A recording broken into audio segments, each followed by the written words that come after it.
from the news leader, KWQC TV6 News starts with First Alert Weather.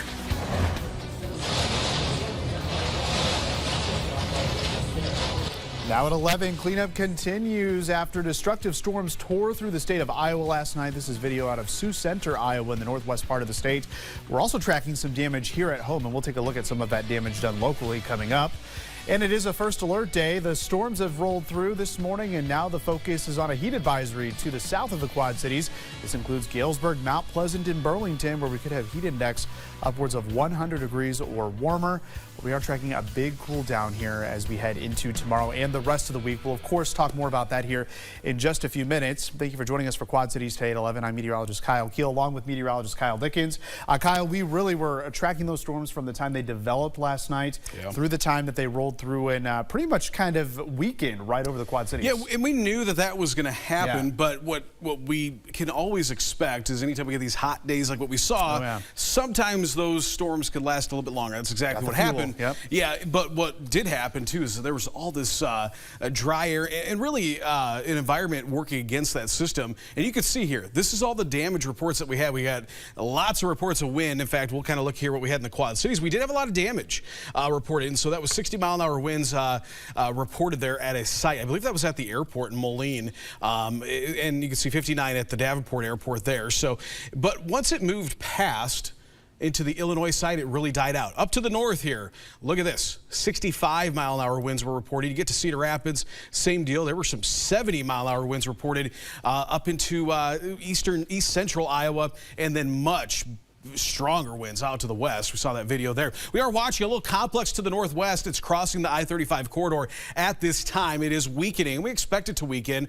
Then our attention turns to this heat. High heat and humidity, highs in the 90s. We could see those heat index values maybe as high as 110.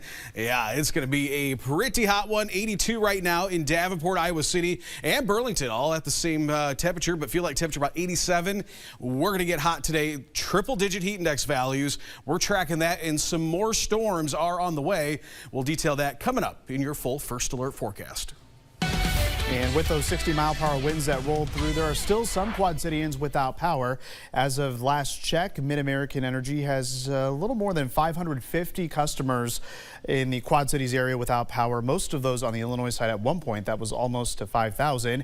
And in the state of Iowa, where we had reports of 60 to 100-mile-per-hour winds, there is now more than 12,500 customers without power. That is according to poweroutage.us. So hopefully that power can get restored as we're on track for another very muggy and hot afternoon here across the state of Iowa and here in the Quad Cities. While the most destructive storms were to our northwest, there was still plenty of damage reported across the KWQC viewing area. Severe wind gusts took down this large light pole at the Bluegrass Community Club baseball field. Winds in Scott County gusted between 50 and 60 miles per hour as the storms rolled through. Thanks to TV6 viewer Lindsay Hines for submitting this photo. Several large tree limbs were snapped as the severe winds rolled through DeWitt earlier this morning. Amber Clausen sent us these photos showing the debris scattered throughout her yard. There was even damage to the siding on the home, with a thick branch being lodged into the structure, just showing how strong those winds were. And the damage didn't stop there. Across the Mississippi River in Rock Island, several viewers reported damage in their neighborhoods. William Schaefer tells us this is the second time he's had a tree fallen in the last decade in his yard. You can see there was quite a bit of damage to what appears to be his front porch. As always, if you have any weather pictures or videos to share, you can do that by submitting it on the KWQC First Alert weather app, as well as the KWQC News app. You can also submit them to our website, kwqc.com. As always, we do appreciate all of your reports. In other news this midday, firefighters spent part of the morning battling a house fire in Rock Island. The smoke shot up into the air and can be seen from our First Alert Skyview camera around 6:40 this morning.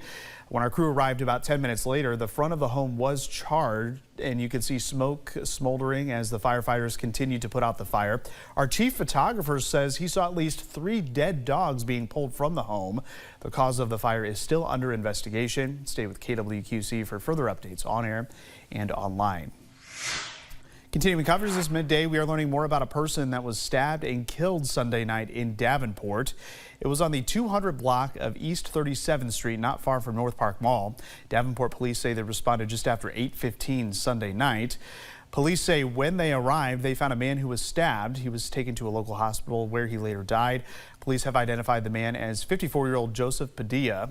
We're told this is believed to be a targeted attack. Anyone with information about this incident can call Davenport Police or submit an anonymous tip to Quad City Crime Stoppers. We are also learning more about an incident from last Thursday where a man was shot and killed. It happened just after 11 o'clock in the morning near the 1000 block of Rolfe Street. It's just a little north of Credit Island. Police responded to a call about an abandoned vehicle and found 37-year-old Elsie Ball Jr. dead near the scene with a gunshot injury. Police believe this attack was also targeted. Police have charged 2 people for this crime. 19-year-old Keontae Little, who was booked into jail on first-degree murder and robbery charges, as well as a 16-year-old facing the same charges, but that identity is being protected since they are a juvenile. President Donald Trump is in Scotland vacationing, but his vacation is being punctuated by trade talks, meetings with officials, and events aimed at highlighting his businesses there. The president overnight revealing to reporters that he had been invited to sex offender Jeffrey Epstein's private island, but he declined the invitation. NBC's Kelly O'Donnell reports from Scotland.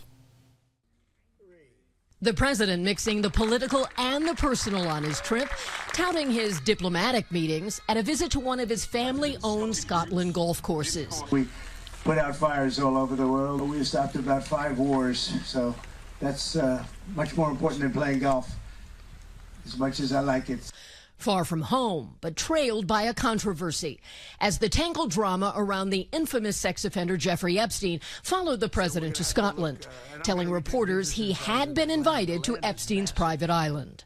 I never had the privilege of going to his island, and I did turn it down, but a lot of people in Palm Beach were invited to his island. Mr. Trump provided a new description of what happened to end his friendship with Epstein years ago. A dispute over employees. Stole people that work for me. I said, don't ever do that again. He did it again, and I threw him out of the place. Persona non grata. The president has not ruled out granting clemency to Epstein's convicted co-conspirator, Ghislaine Maxwell. Well, I'm allowed to give her a pardon, but nobody's approached me with it. Maxwell provided 2 days of testimony last week to the Department of Justice. Officials say she answered questions under limited immunity against further prosecution. The president again rejected that he was told his name appeared in the Epstein files among many prominent figures. If they had anything, I assume they would have released it. The whole thing is a hoax. Influential voices, including Joe Rogan, demand more transparency. This is a line in the sand. Yeah. This one's a line in the sand. Frustrated, he says, by being told to move on.